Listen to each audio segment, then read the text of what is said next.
নমস্কার, কলকাতা টিভিতে আপনাদের স্বাগত। আমি আশিস চট্টোপাধ্যায়। কর্মচারীদের ডিএ নিয়ে যে খবর এখন আমাদের সামনে আসছে সেটা একদিক থেকে ভালো, একদিক থেকে আবার খারাপও।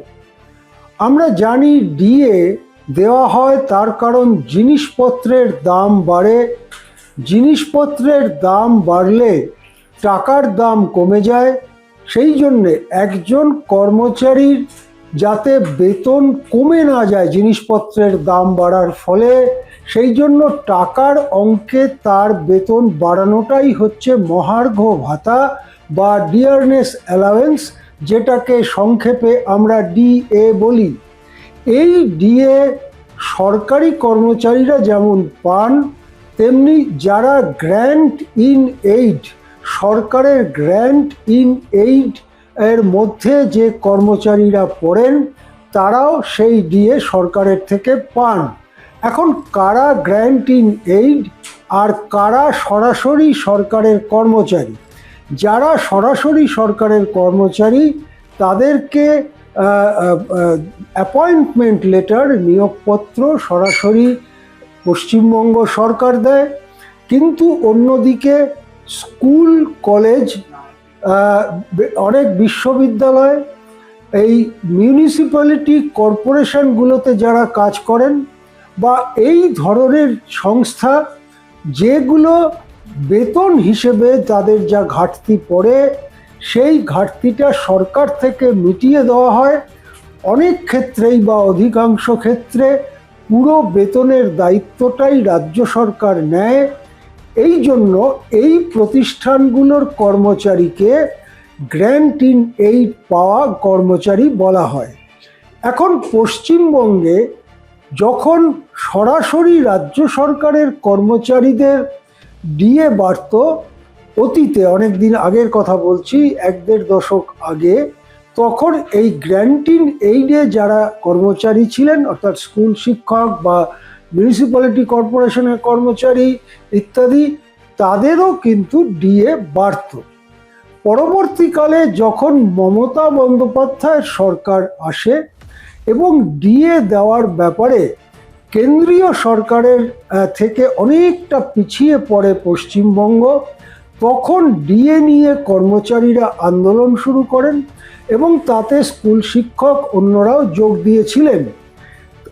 ধীরে ধীরে সেই বিরোধ হাইকোর্ট থেকে সুপ্রিম কোর্টে যায় এবং সুপ্রিম কোর্ট কর্মচারীদের ডিএ একটা অধিকার সেই স্বীকৃতি দিয়ে ডিএ মেটাবার দিনক্ষণ সম্পর্কে কিছু নির্দেশিকা দেয়, যে নির্দেশিকা মমতা বন্দ্যোপাধ্যায়ের পালন করার কথা ছিল।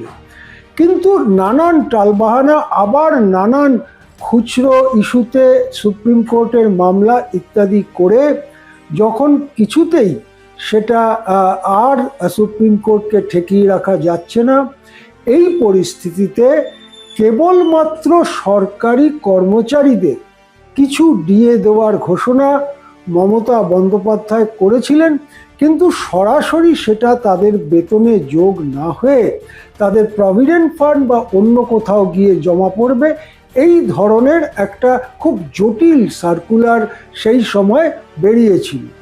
ওই সময় এটা লক্ষ্য করা যায় যে সরকারি কর্মচারীরা ওই টাকা পেলেও যারা গ্র্যান্ট ইন এইড কর্মচারী, অর্থাৎ যেটা আমি বললাম স্কুল, কলেজ এবং মিউনিসিপ্যালিটি কর্পোরেশন, পঞ্চায়েত ইত্যাদি অসংখ্য জায়গা রয়েছে যেখানে কর্মচারীরা, তাদের ক্ষেত্রে ডিএ দেওয়ার ব্যাপারটা নিয়ে টালবাহানা শুরু হয় এবং এই প্রথম গ্র্যান্ট ইন এইড কর্মচারী এবং সরাসরি কর্মচারী তাদের মধ্যে একটা বৈষম্য তৈরির পরিস্থিতি তৈরি হয়। এই পরিস্থিতিতে নির্বাচন এসে যায় এবং নির্বাচনে মমতা বন্দ্যোপাধ্যায় হেরে যান। তারপরে নতুন সরকার এসে ডিএর একটা ঘোষণা করেছে, যেটা সবাই সাধুবাদ জানিয়েছেন, যাতে এই 1 অক্টোবর থেকে একটা বড় অংশের ডিএ, নতুন 20% ডিএ তারা পাবেন এবং তার ফলে কেন্দ্রের সঙ্গে তাদের যে ফারাক, সেই ফারাক অনেকটাই কমে আসবে।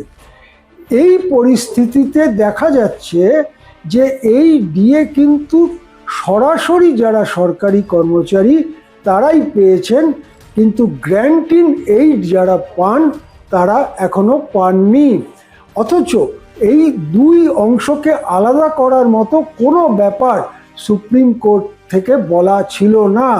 সেক্ষেত্রে কেন স্কুল মাস্টার মশাইরা, কলেজ মাস্টার মশাইরা বা এই মিউনিসিপ্যালিটি কর্পোরেশন, পঞ্চায়েত ইত্যাদির যে কর্মচারীরা তারা ডিএ পেলেন না, তাই নিয়ে উঠেছে বিরাট প্রশ্ন।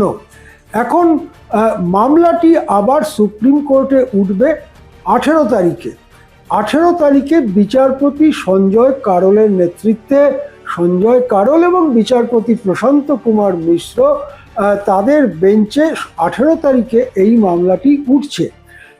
কর্মচারী সংগঠনের পক্ষ থেকে জানানো হয়েছে যে তারা কেবলমাত্র সরাসরি সরকারি কর্মচারীদের ডিএ পাওয়ার ব্যাপারে মোটেই খুশি নয়।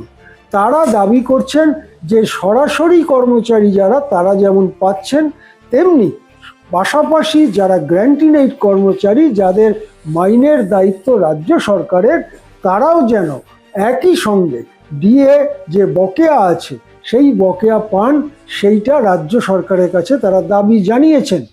এবং এই কথাও সঙ্গে সঙ্গে বলেছেন যে যদি এই দাবি সম্পর্কে রাজ্য সরকার কিছু না জানান, তাহলে 18 তারিখে সুপ্রিম কোর্টের যে মামলা আছে সেই মামলাতে তারা এই প্রসঙ্গটি তুলবেন।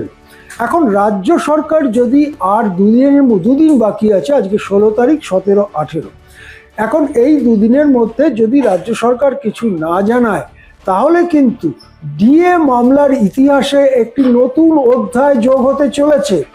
এতদিন মামলা চলেছিল মমতা বন্দ্যোপাধ্যায়ের নেতৃত্বাধীন সরকারের সঙ্গে কর্মচারীদের। এবার নতুন অধ্যায় শুরু হতে চলেছে শুভেন্দু অধিকারী সরকারের বিরুদ্ধে কর্মচারীদের মামলা।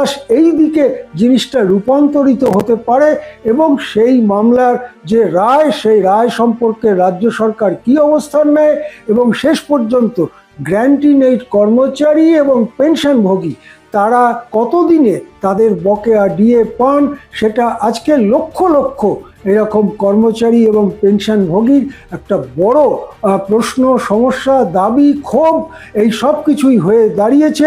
আমরা নজর রাখবো পরিস্থিতির দিকে এবং আপনাদের জানাতে থাকবো আপডেটেড খবর, লেটেস্ট খবর। এখন এই পর্যন্তই, দেখতে থাকুন কলকাতা টিভি।